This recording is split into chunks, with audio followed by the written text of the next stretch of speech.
got the LT1 to the shop, and I knocked out the core plugs on just the one side because I thought this thing might have corrosion in it or something nasty in it.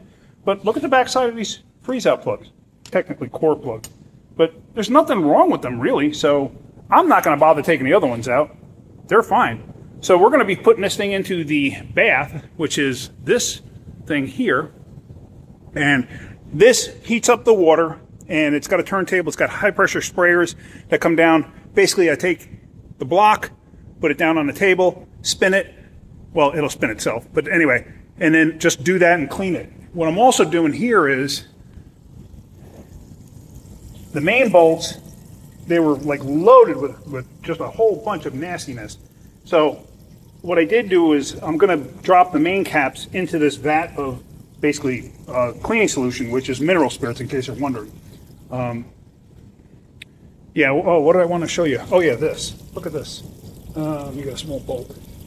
So that's the main cap. See all the sludge in there? That's all sludge. It didn't go anywhere. That's the back side of the oil pump. That's where the bolt goes. So it's not really there for anything, but basically the bearing sits in there. It's not like it starved the bearing of any oil or anything like that, but the bearing sits in there, but it just shows you how sludge gets everywhere. I mean, there's no way to feed that other than seeping through the other side where the pump goes. So I'm just going to take this stuff, drop it in the vat. I'm going to drop the bolts in there too so I can shut the machine down because it's the end of the day. So let me do that, and we're going to get back to this tomorrow. And also, I had marked the caps so I knew which was which because I didn't see any markings on them. So I put marks on them myself. See it? So I got this nice little kit here. So anyway, that's what we're going to do, and tomorrow I'm going to start to bathe this thing in the parts washer.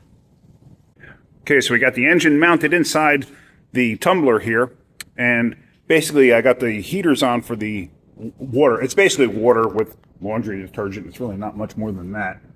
So there's that. And you can see this is what it does. It turns, and like I said, you got these sprayers here, so the sprayers will basically spray all over that thing, but this thing is loud as anything. And like I said, that is just basically bulk laundry detergent. That's all it is. Commercial grade. So you won't be able to see anything, but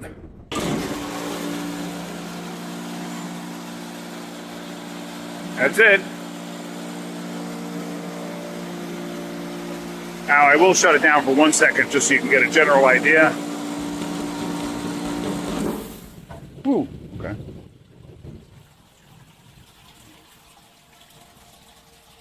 All right, just so you get a general idea.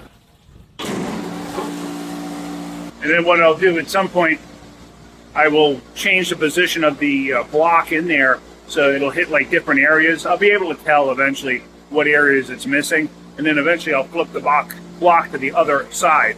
Basically, it's sitting on the bell housing side, then I'll flip it to the timing chain side facing down. Well, but this is a several-hour process. So that's it. All right, let's see what we got. I've rotated this thing around. I've moved it.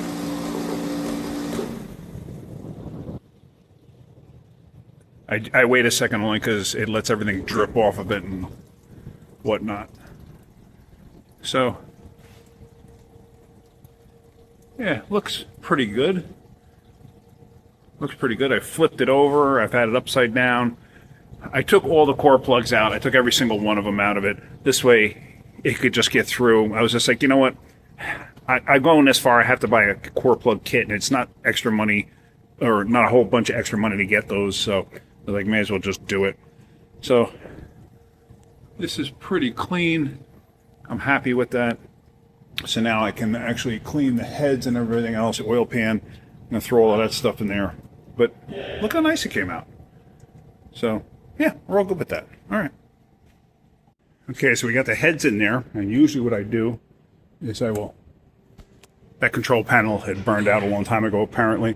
But usually what I'll do is I will spin this to make sure nothing contacts any of these pieces in here. The reason being is if it contacts, it can actually unhook the chain. And I actually did that yesterday. Stay like that. I don't want that to happen. So I will do this first. Yeah, because the chain actually has a tensioner to it, and it disconnected on me yesterday, so we had to pull this thing away from the wall. The actual electric motor is on a tensioner, so that it basically will pull the motor in if something binds, but then it pops the chain off. It's kind of a stupid design. But okay, everything clears, so now we're good. So these are the heads off of the second engine.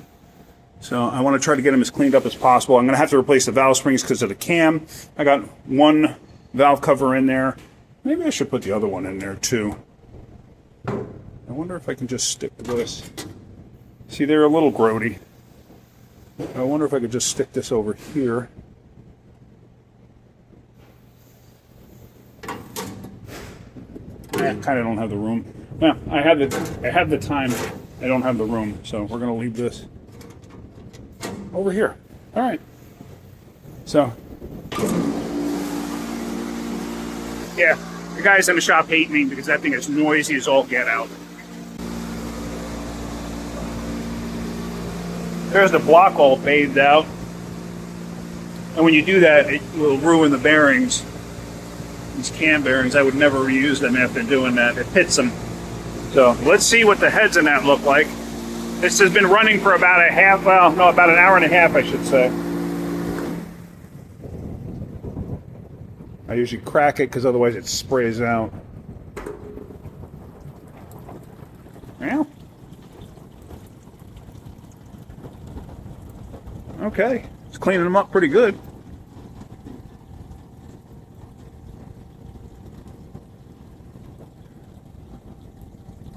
It's getting there. You can see how the spray is only hitting that in a certain spot. Same on these. You can see it's not cleaning all that great there. So let me flip these things around and I'll put the other valve cover in. What's the underside look like?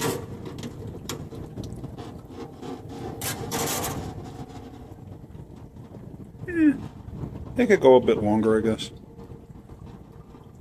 All right, let me flip these around and see what happens. What I usually do is I flip the orientation this way, let it go for a while, and then I'll actually flip them the opposite way, like this end down, and then I'll rotate them around again. So basically all I did was I rotated them 180 degrees because the valve side was, or the spring side was facing this way. Now the valve side is facing this way. So let's make sure that this isn't going to hit. I mean, it shouldn't. They're pretty much in the same position they were in before.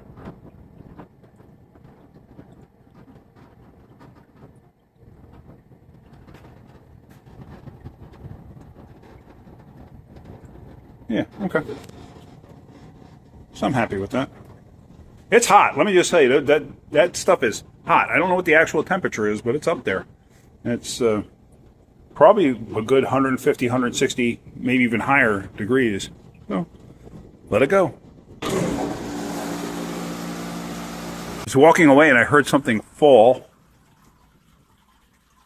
Yep, okay. I guess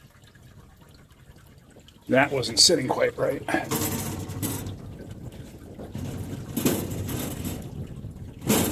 There we go. Yeah, see, now it's actually sturdy. I must have had it up like that, and now it's not sturdy. Now it's sturdy. That little core plug, I have it fitting through one of these holes now. All right, so we should be good.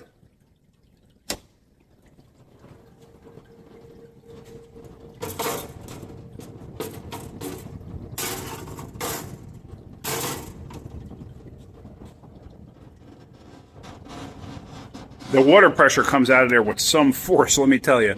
So it's probably the water pressure that blew it over. All right.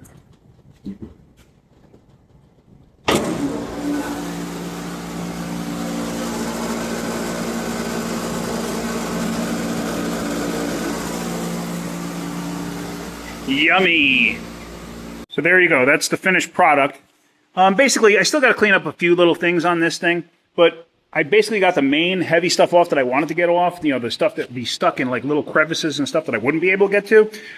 So yeah, that's all done. You can see how, like, I cleaned up the rod bolts, not the rod bolts, the main cap bolts and stuff like that. I just stuck this on just for securing it in the bed of the truck. Always want to make sure you keep those things in order, those caps. And that's pretty much it. I got these two heads cleaned up in the machine, but as you can see, we still have like some dark spots there where the cleaner, for some reason on this head, I couldn't get it as clean. I don't know why. But that head I got sort of clean. But what I'm going to do is I'm actually going to take them home.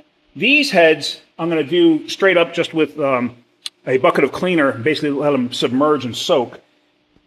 That one and that one. These two I'm going to take apart so I can send them to the machine shop. I'm going to send them all to the machine shop, have them checked just in case. But I'm going to take these apart and do the same thing, let them soak and just see what happens. You can see how clean the oil pan came out.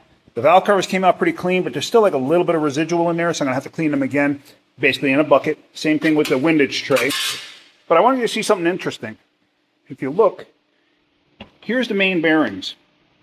Okay, if you look close,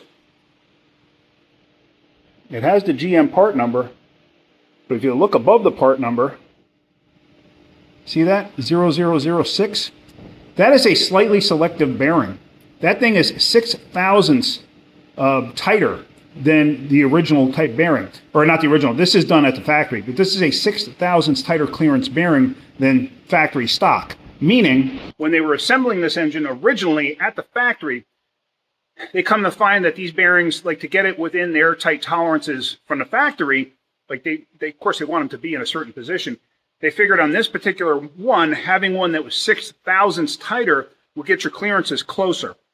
I'm going to replace it with a stock bearing. I don't think I have to do anything other than a stock bearing, but we're going to plastic gauge it when I get to that point. But I just wanted to show you this. So this is ready to come home. I got the freeze out plug kit for it. I did, obviously, I took out all the galley plugs and everything else. So we're going to be putting the cam bearings in and stuff like that at the house. And like I said, do a final cleanup there. So I just kind of wanted to show you that. This is where we're at now. And that's pretty much it. All right, guys. If you got something out of it, hit that like button. If you could, please subscribe. All right, have a great day and keep wrenching.